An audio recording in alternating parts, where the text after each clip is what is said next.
ગઈકાલે બારડોલી ટાઉન વિસ્તારમાં બારડોલી પોલીસ સ્ટાફના માણસો પેટ્રોલિંગમાં હતા ત્યારે બારડોલી પોલીસ સ્ટાફમાં રહેલ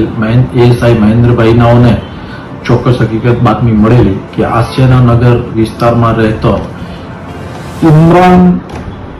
હુસેન સૈયદ નામનો વ્યક્તિ પોતાના રહેણાંક મકાનમાં બહારથી ક્યાંયથી ગૌમાંસ લાવી એનું કટિંગ કરી અને પછી તેને છૂટક વેચાણ કરે છે એવી ચોક્કસ હકીકતના કામે કાલે અર્લી મોર્નિંગ પોલીસ સ્ટાફના માણસો પીએસઆઈ એબી સાંભળની આગેવાનીમાં એના ઘરે રેડ માટે ગયેલા. તેઓ ત્યાં પહોંચેલા ત્યારે આ ઇમરાન પોતે કોથળામાં માંસ ભરીને તેના ઘરથી નીકળતો હતો, પણ પોલીસની ટીમને જોઈ અને પાછો ઘરમાં ઘૂસી ગયેલો અને અંદરથી ઘર બંધ કરી દીધેલું. ત્યારબાદ પોલીસની સમજાવટ અને એના કારણે એને ઘર ખોલેલું અને ઘરમાં ચેક કરતા તેના ઘરના ઉપરના ધાબામાં તેમજ એના ઘરના વચલા માળેથી અલગ અલગ માંસ કટિંગ કરેલા ટુકડાઓ મળી આવેલ હતા અને સ્થળ પરથી અન્ય એક ઈસમ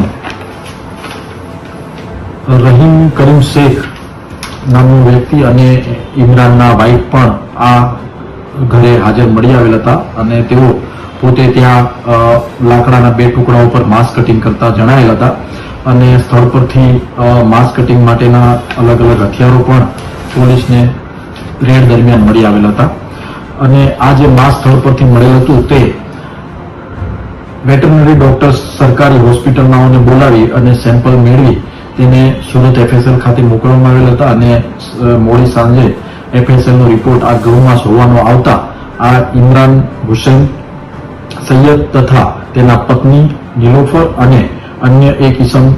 રહીમ કરીમ શેખ નાઓને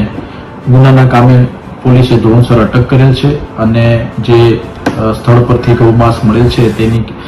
વજન કરતા આશરે 120 કિલો જેવું ગૌમાંસ કબજે કરી તેનો ધોરણસર નામદાર કોર્ટના હુકમ મુજબ નાશ કરી ગુનો રજીસ્ટર કરવામાં આવેલ છે. ગુનામાં વપરાયેલ પોલીસ ગાડી તેમજ હથિયારો પોલીસે ગુનાના કામે કબજે કરેલ છે. ટોટલ 1,71,540 નો મુદ્દામાલ પોલીસે કબજે કરેલ છે.